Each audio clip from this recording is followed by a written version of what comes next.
श्री गुरुदेव दत्त, श्री स्वामी समर्थ।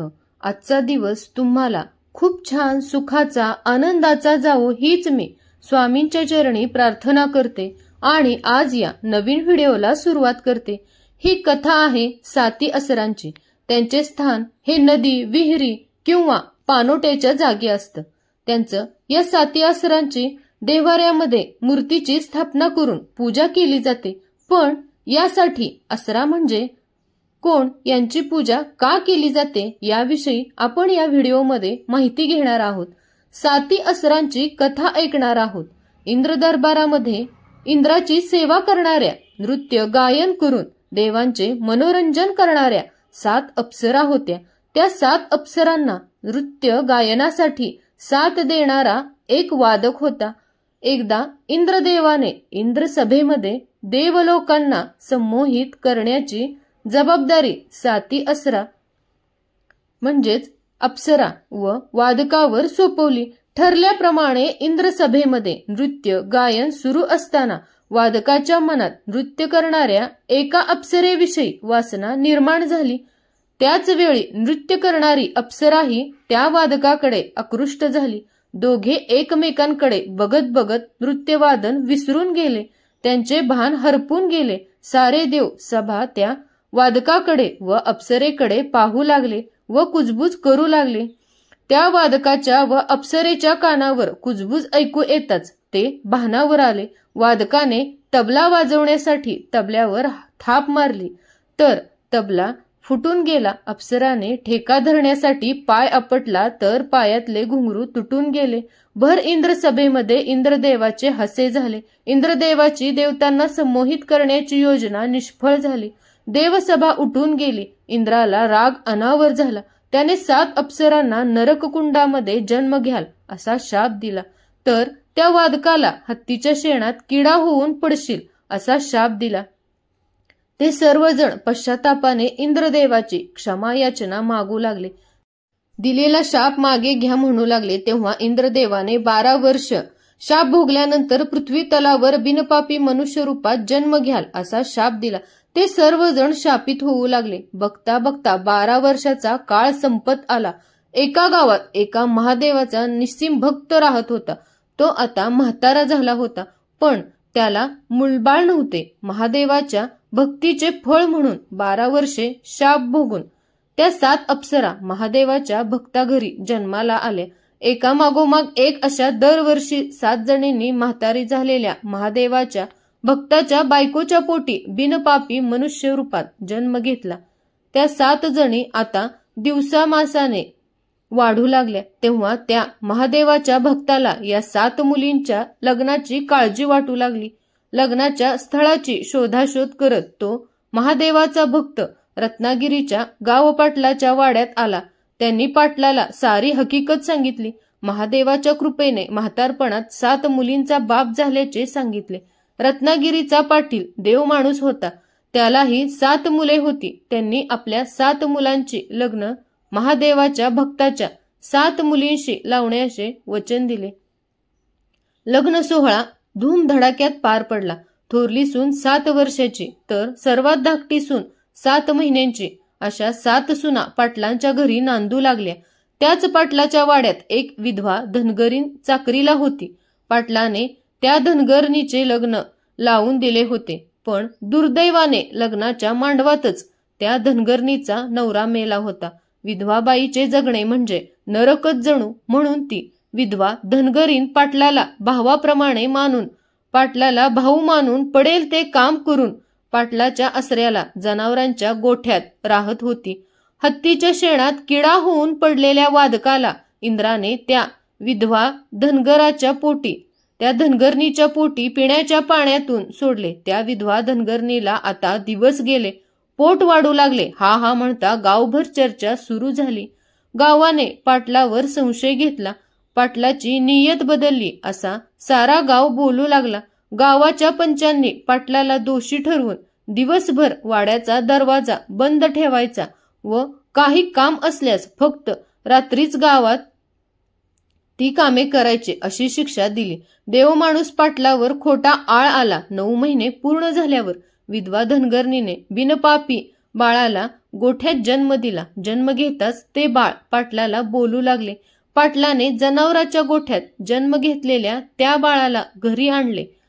नक्कीच हा कोणीतरी देवाचा अवतार असणार, म्हणून हा माझ्या घरी जन्माला आला असणार अशी पाटलाची खात्री झाली. ते बाळ जास्तीत जास्त वेळ झोपून असायचे, म्हणून पाटलाने त्याचे नामकरण अळसावधूत असे केले. इकडे कैलासावर एकदा देवी पार्वती व देवी गंगेचे भांडण झाले.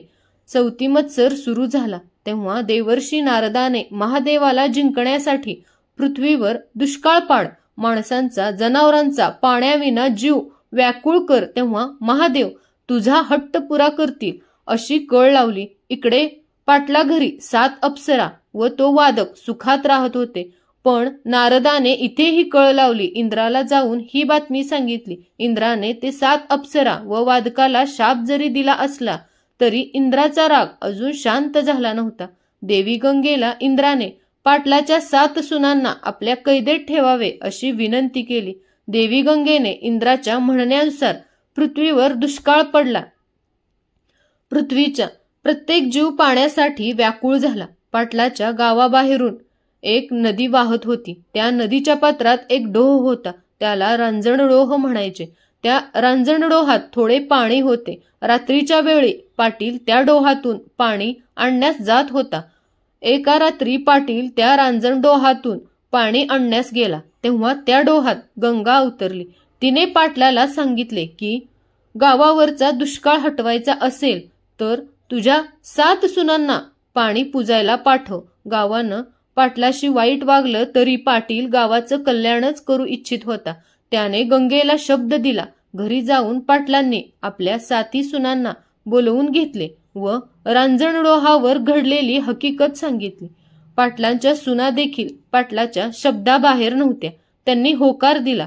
7 सुवासिनी चांगल्या चांगल्या साड्या नेसून, दागिने घालून, सोबत पूजेचे सामान घेऊन तयार झाल्या आणि ते सारे बैलगाडीत बसून रांजणडोहाला गेले.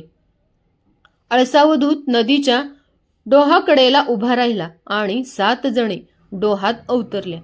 त्या डोहातल्या पाण्याची पूजा करू लागल्या. तोच त्या डोहाचं पाणी वाढू लागलं. बघता बघता रांजणडोह पाण्याने भरून वाहू लागला. त्या 7 सुवासिनी डोहात गडप झाल्या. इंद्राच्या म्हणण्याप्रमाणे गंगेने त्या 7 जणींना एका महलात कोंडून ठेवले. डोहाचं पाणी वाढलेलं बघून अळसावधूतानं डोहात उडी मारली.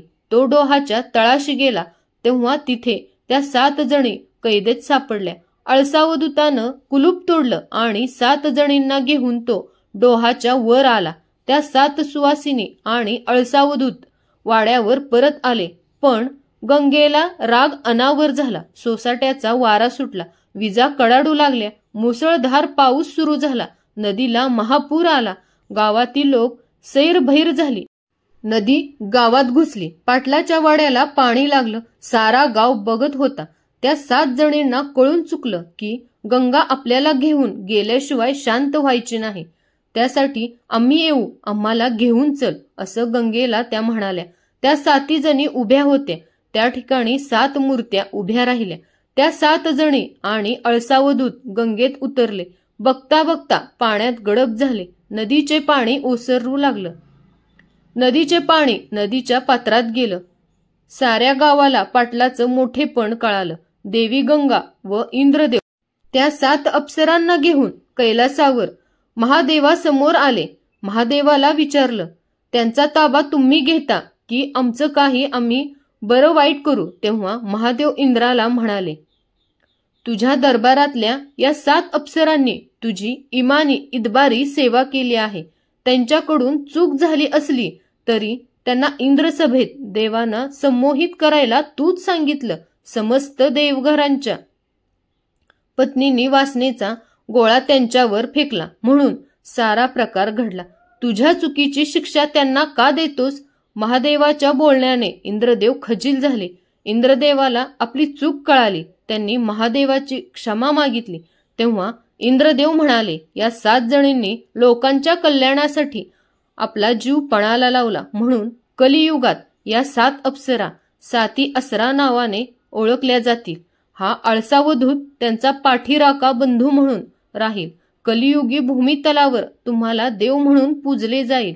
भूमितलावर जिथं गंगा आहे म्हणजे जिथे जिथे पाण्याचे ठिकाण आहे तिथे तिथे तुमचं 7 जणींचे वास्तव्य राहील आणि पाण्याच्या काठावर तुमचा पाठीराखा बंधू आळसावधूत राहील.